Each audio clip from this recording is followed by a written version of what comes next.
नमस्कार बच्चों, हम एक्सरसाइज 7.2 की शुरुआत कर रहे हैं। 7.2 प्रश्नावली जो है वो बहुत महत्वपूर्ण प्रश्नावली है। उसमें से एक 3 नंबर का सवाल आपको अवश्य आने वाला है। ठीक है, तो ज्यादा समय नहीं लेते हुए हम सीधा प्रश्न 1 पे आते हैं कि दो बिंदु दे रखे हैं। दो बिंदुओं के बाद एक तीसरे बिंदु के निर्देशक ज्ञात करने हैं। जो तीसरा जो बिंदु है इन दोनों बिंदुओं को मिलाने वाले रेखाखंड को किस अनुपात में विभाजित कर रहा है? 2:3 में। जब भी विभाजित करेगा बिंदु तो उनमें से या तो विभाजन सूत्र वाला फॉर्मूला लगेगा या फिर कौन सा लगेगा? मिड पॉइंट वाला।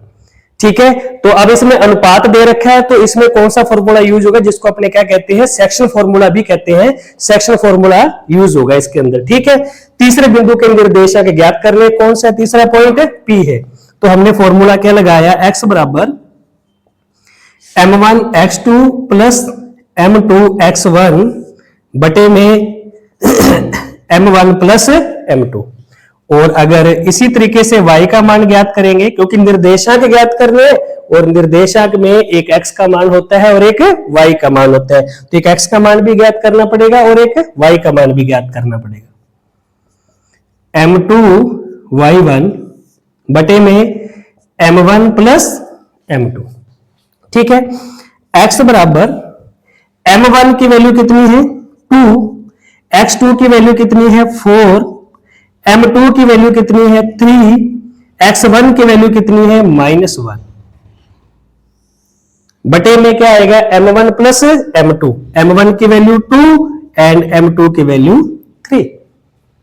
ठीक है, हल करेंगे इसको। 4 का 2 से गुणा किया, कितना आ गया? 8। 3 का -1 से गुणा किया, कितना आ गया? -3। और 2 और 3 दोनों को जोड़ दिया, कितना आ गया? 5।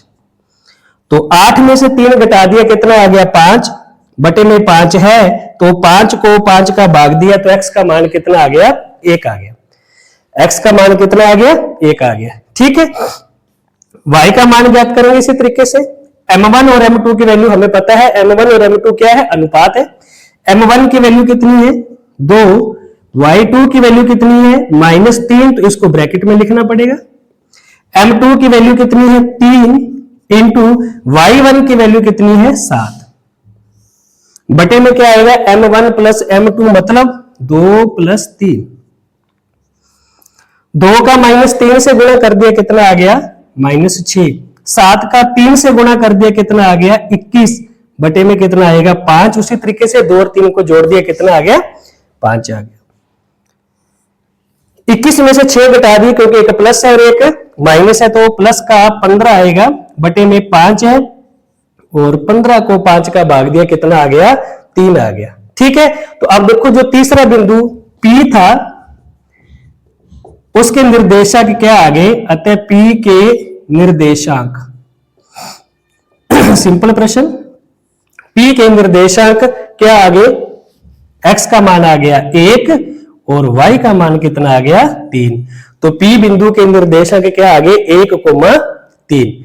इस तरीके से हम आसानी से इस सवाल को हल कर सकते हैं। ठीक है, ये ध्यान रखो, जब भी तीसरा बिंदु ज्ञात करना है उसमें से या तो मिड पॉइंट वाला फॉर्मूला यूज होगा या कौन सा फॉर्मूला यूज होगा? Section formula. इसको सेक्शन फॉर्मूला बोलते हैं। अगर अनुपात दे रखा है तो फॉर्मूला कौन सा यूज होगा? Section formula. अगर हमें पता है कि ये बिल्कुल मध्य बिंदु है, हिंट दे रखा है मध्य बिंदु का, तो फिर सूत्र कौन सा लगेगा? मिड पॉइंट वाला फॉर्मूला लगेगा, जिसको जो फॉर्मूला क्या होता है? x1 प्लस x2 बटे 2 और y1 प्लस y2 बटे 2। अब इसमें अनुपात दे रखा है, हमने कौन सा फॉर्मूला यूज करना है? Section formula. तो निर्देशांक ज्ञात करने हैं और निर्देशांक में एक मान x का होता है और एक मान y का। तो एक x का मान ज्ञात कर लिया 1 और y का मान ज्ञात कर लिया, कितना आ गया? 3 आ गया। ठीक है, इस तरीके से अपने सवाल हल कर सकते हैं। एक बात और ध्यान रखना, जैसे ही आपने सूत्र लिखा, सूत्र में लिखने के बाद जैसे ही वैल्यू आपने पुट की, तो एक बार वैल्यू आपने दोबारा चेक करनी है कि क्या मैंने x2 4 ही लिखा है, क्या मैंने x1 -1 सही लिखा है। कई बार ऐसा होता है हम जल्दबाजी में x1 की जगह पर किसका मान लिख देते हैं? y1 का। ठीक है, और x2 की जगह पे किसका मान आ जाता है? y2 का। तो ये दोनों आपने अच्छे तरीके से चेक करके फिर उसको हल करना है। ठीक है, अब अपने करते हैं प्रश्न संख्या 2। दूसरा सवाल अगर अपने करते हैं, दूसरे सवाल में क्या है, दो बिंदु दे रखे हैं 4 -1 और -2 -3 को जोड़ने वाले रेखाखंड को समत्रिभाजित करने वाले बिंदुओं के निर्देशक ज्ञात कीजिए। बहुत ही अच्छा सवाल है और मेरा मानना है कि ये आना चाहिए सेशन 2025-26 में। ये 3 नंबर का सवाल आपको अवश्य मिलना चाहिए। समत्रिभाजित करना है, समान 3 भागों में इसको बांटने वाले बिंदुओं के निर्देशक ज्ञात करने। कितने भागों में बांटना है? 3 भागों में। जब 3 भागों की बात कहेगा तो ये ध्यान रखना, बिल्कुल बराबर दूरी के 2 कट लगाओगे। अगर 4 भागों में बांटने के लिए कहे तो बराबर दूरी के कितने कट लगाएंगे? 3। हमने 2 कट लगा दिए तो देखो ये ऑटोमेटिक ही ये 3 भागों में विभाजित होगी। पहला भाग, दूसरा भाग, तीसरा भाग। अब इन दोनों बिंदुओं के निर्देशक ज्ञात करने आपने। एक इसको नाम दे दिया P और इसको क्या नाम दे दिया? Q। मैं फिर बता रहा हूं जो पहले बताया था कि जैसे ही तीसरे बिंदु के निर्देशक ज्ञात करने तो सूत्र या तो सेक्शन फॉर्मूला लगेगा या कौन सा लगेगा? मिड पॉइंट का। तो ये P और Q के निर्देशक ज्ञात करने, P मध्य बिंदु तो नहीं है तो मिड पॉइंट वाला फॉर्मूला तो लगेगा नहीं। तो अब देखो इस साइड कितना पार्ट है? 1 और इस साइड कितने इक्वल पार्ट है? 2। इस साइड 1 भाग है और इस साइड बराबर दूरी के कितने भाग हैं? 2। इसका अनुपात क्या आ गया? 1:2। ठीक है, जब आप क्यों के निर्देशक ज्ञात करोगे तो इस साइड कितने भाग हैं? 2 और इस साइड 1, तो इसका अनुपात क्या आ गया? 2:1 आ गया। ठीक है, P के भी निर्देशक ज्ञात करने और क्यों के भी निर्देशक ज्ञात करने। और निर्देशक के लिए आपको पता है एक x का मान और एक y का मान। तो हम सबसे पहले किसके निर्देशक ज्ञात करेंगे? P के। P के निर्देशक ज्ञात करने के लिए सूत्र अनुपात वाला लगेगा, x बराबर m1 x2 m2 x1 बटे में m1 प्लस m2।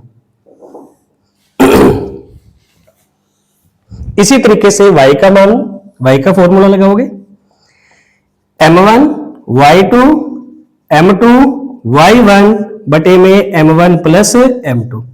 ये जो सवाल है तो आसान, लेकिन इसमें मिस्टेक होने का चांस बहुत ज्यादा है, तो ये इसका थोड़ा सा ध्यान रखना। अब देखो जब अपने P के निर्देशक ज्ञात करने हैं तो m1 और m2 दोनों में आ रहा है, x वाले मान में भी और y वाले मान में भी। तो x वाले और y वाले मान दोनों में m1 और m2 की वैल्यू कितनी आएगी? 1 और 2 आएगी। इसमें भी 1 और 2 और इसमें भी 1 और 2। क्यों? क्योंकि हम निर्देशक किसके ज्ञात कर रहे हैं? P के। तो अनुपात भी कौन सा देखना है? P वाला। m1 की वैल्यू 1, x2 की वैल्यू -2, m2 की वैल्यू 2 और x1 की वैल्यू 4 बटे में क्या आएगा? m1 प्लस m2 मतलब 1 प्लस 2।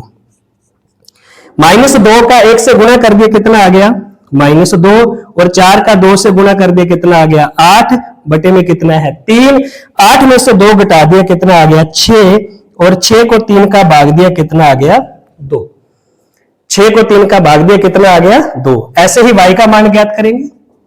m1 की वैल्यू 1, y2 की वैल्यू -3, m2 की वैल्यू 2। मैं फिर बता रहा हूं इसमें भी m1 और m2 की वैल्यू क्या आएगी? 1 और 2 ही आएगी, क्योंकि हम निर्देशक किसके ज्ञात करने? P के। और निर्देशक के लिए एक x का मान और एक y का मान दोनों आते हैं।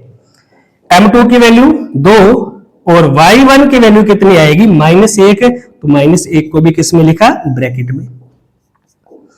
m1 और m2 कितना आ गया? 1 और 2।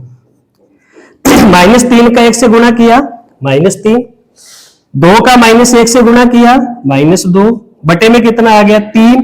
तो -2 और -3 दोनों जुड़ गए तो कितना आ गया? -5/3। कितना आ गया? -5/3। तो बिंदु P के निर्देशांक क्या आगे? बिंदु P के निर्देशांक क्या आगे? 2, -5/3। समझ आ गया ये इतना? ठीक है। अब इसी तरीके से हम किसके निर्देशांक ज्ञात करेंगे? क्यू के। क्यू के निर्देशांक ज्ञात करोगे, सूत्र वही लगेगा निर्देशांक वाला, लेकिन अब m1 और m2 की वैल्यू क्या आएगी? 2 और 1। m1 और m2 की वैल्यू क्या आएगी? 2 और 1। तो x बराबर m1 x2 m2 x1 बटे में m1 प्लस m2, y का m1 y2, थोड़ा सा इधर लिख लेते हैं,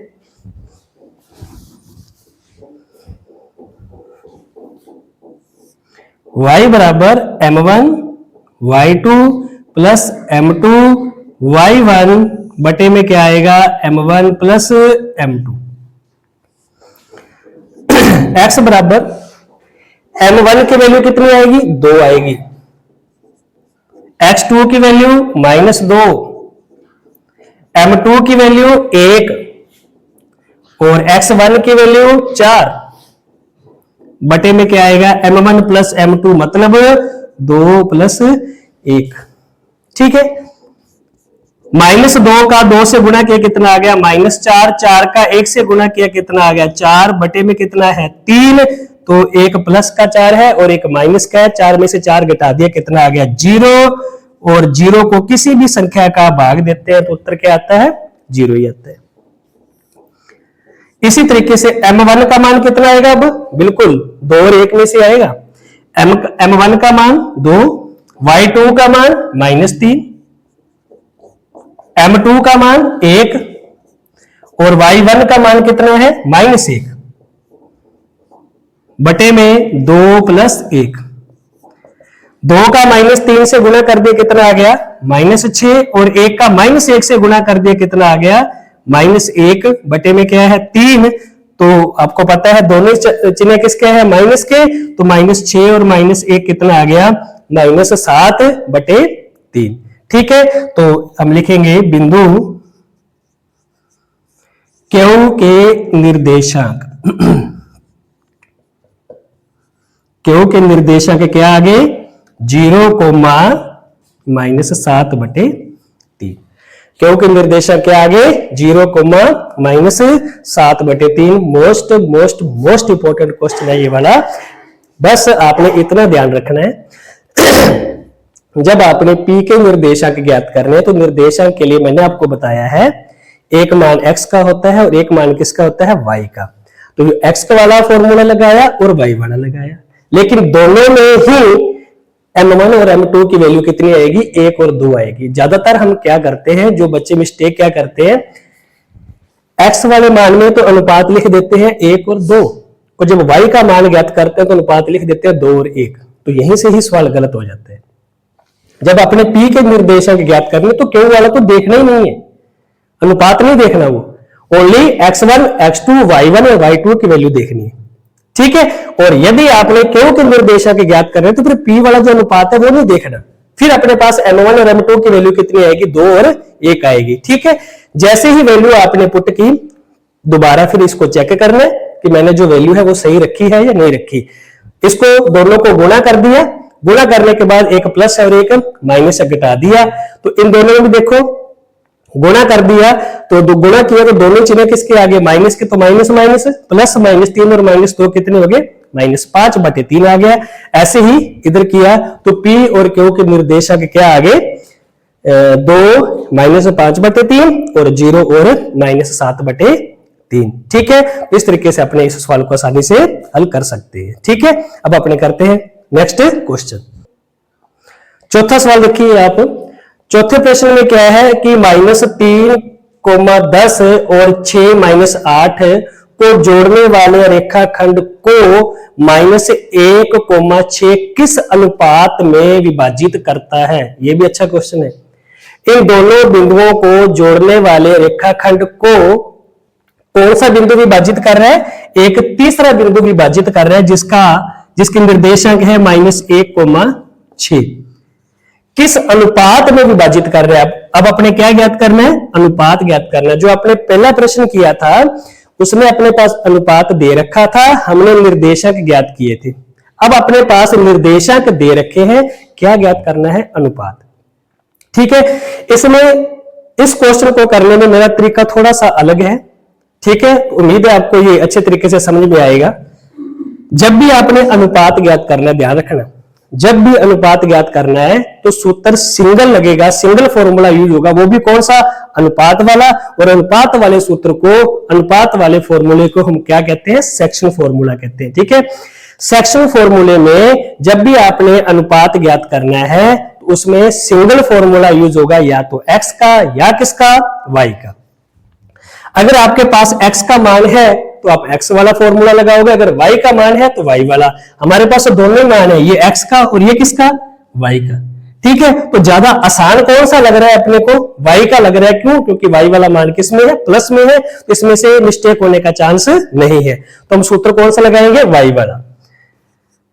फिर बता रहे जब भी अनुपात ज्ञात करना है तो सिंगल फॉर्मूला यूज होगा, या तो x का या किसका? y का। अगर x का मान है तो x वाला लगाइए सूत्र, अगर y का मान है तो y वाला सूत्र लगाइए। अपने पास दोनों ही है, x और y के। आप चाहो x का सूत्र लगाओ, चाहो आप y का सूत्र लगाओ, लेकिन लगाना कितना है? एक ही। m1 y2 m2 y1 बटे में m1 प्लस m2। y का मान कितना है? 6। ध्यान रखना, ये x और y के मान है। y का मान कितना है? 6 है। m1 और m2 आपको पता है क्या होता है? अनुपात। अनुपात आपने ज्ञात करना है तो m1 वैसे का वैसे ही। y2 का मान कितना है? -8। m2 का मान ज्ञात करना है। y1 का मान कितना है? 10 बटे में क्या आएगा? m1 प्लस m2 वैसे का वैसे ही। क्यों? क्योंकि ये अपने ज्ञात करने। 6 बटे 1 -8 का m1 से गुणा करोगे -8 m1 आएगा। 10 का m2 से गुणा करोगे कितना आएगा? 10 m2 बटे में m1 प्लस m2। ठीक है, अब क्या करेंगे? Cross multiply. क्यों? क्योंकि ये m1 है, ये m2 है, ना तो ये दोनों जुड़ेंगी ना ये घटेंगी, क्योंकि m1 अलग संख्या है और m2 अलग संख्या है। तो फिर क्या करोगे आप? तिरछा गुणा। इस पूरी संख्या का 1 से गुणा किया तो कितना आ गया? -8 m1 और 10 m2। अब इस पूरी संख्या का गुणा किससे करोगे आप? 6 से, तो कितना आएगा? 6 m1 plus 6 m2। 6 m1 plus 6 m2 आएगा। ठीक है, अब इसके बाद हमने क्या करना है? m1 वाले एक साथ और m2 वाली संख्या एक साथ रखोगे तो -8 m1 है, ये प्लस का 6 m1 इस साइड आकर किस में चेंज हो जाएगा? बिल्कुल माइनस में। इस साइड क्या बच गया? 6 m2 वैसे का वैसे ही। अब ये प्लस का 10 उस साइड आकर किस में चेंज हो जाएगा? माइनस में। ध्यान दो फिर दोबारा, -8 m1 है, ये प्लस का 6 इस साइड आकर किस में चेंज हो गया? माइनस में। इधर क्या बच गया? 6 m2 और ये प्लस का 10 m2 उस साइड आकर किस में चेंज हो गया? माइनस में। ये दोनों चिन्ह किसके हैं? माइनस के। तो आपको पता है माइनस माइनस प्लस, ये एक प्लस है और एक माइनस है, तो 10 में से 6 घटा दोगे कितने आ जाएंगे? -4 आएंगे। चिन्ह किसका आता है? बड़ी संख्या का। एक प्लस है और एक माइनस है, दोनों घट जाएंगे और चिन्ह किसका आएगा? बड़ी संख्या का। तो बड़ी संख्या कौन सी है? 10 है। तो माइनस से माइनस कट गया, क्या बच गया?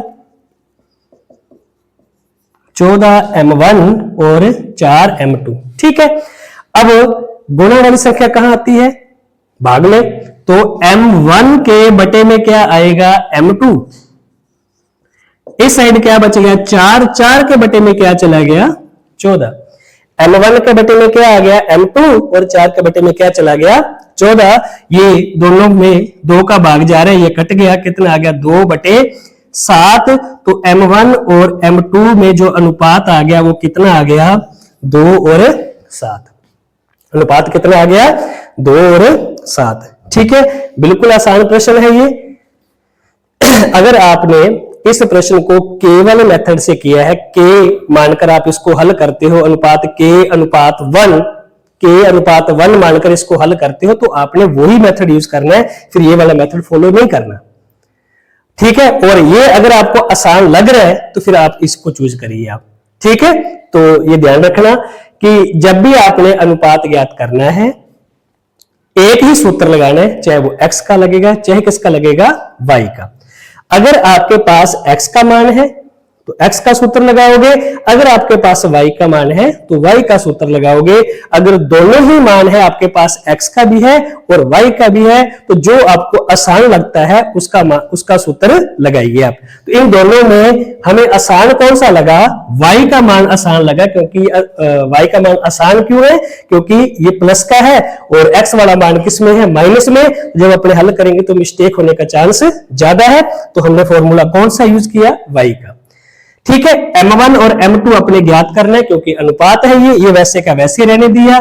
गुणा किया तो फिर क्या किया? अपने क्रॉस मल्टीप्लाई किया, m1 वाली संख्या एक साथ, m2 वाली संख्या एक साथ, दोनों को जोड़ दिया, 14 m2 m1 आ गया, ये घटा दिया, कितना आ गया? -4 m2 आ गया।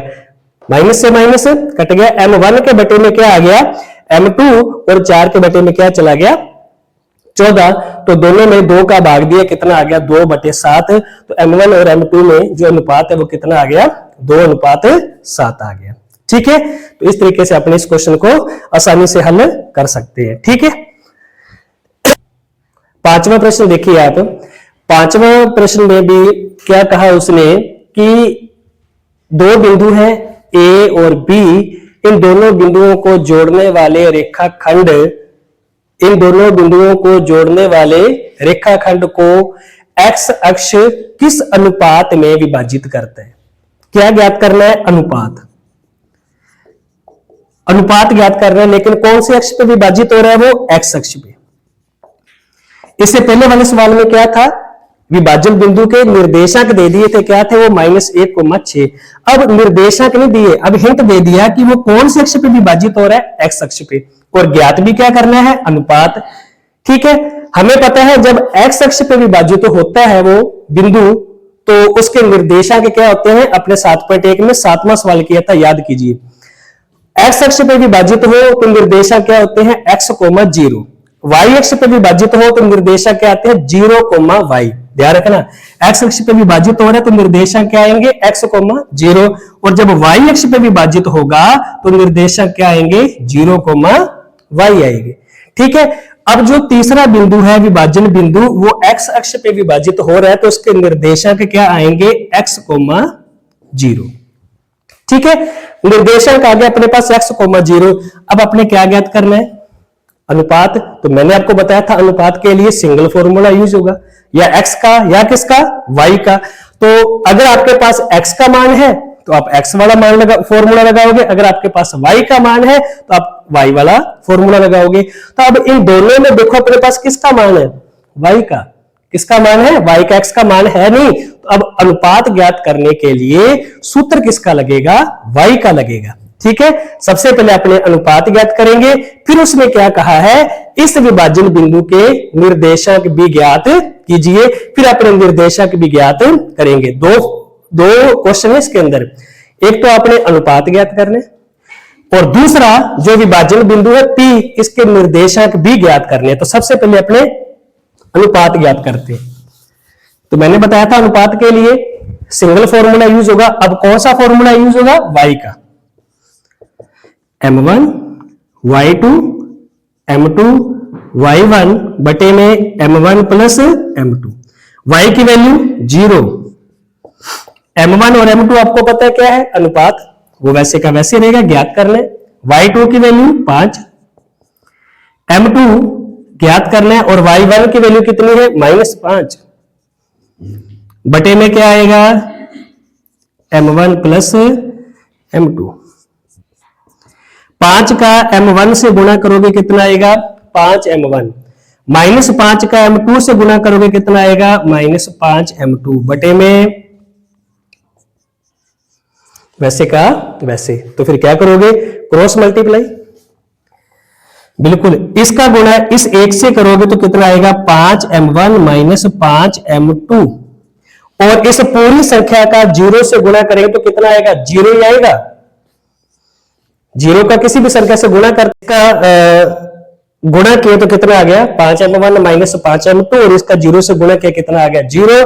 अब माइनस का 5m1 m2 इस साइड आकर किस में चेंज हो जाएगा प्लस में। तो आपको पता है m1 के बटे में क्या आएगा m2 और 5 के बटे में क्या आएगा 5, ये दोनों कट गए तो जो अनुपात है वो कितना आ गया 1:1। अनुपात कितना आ गया 1:1 आ गया। ठीक है, अनुपात आ गया। अब उसने कहा इस बिंदु के निर्देशांक भी ज्ञात कीजिए। तो निर्देशांक में मैंने आपको बताया था एक x का मान होता है और एक किसका मान होता है y का। तो x का मान y का मान तो है अपने पास कितना 0। अब किसका मान रह गया x का, तो हम सूत्र किसका लगाएंगे x वाला।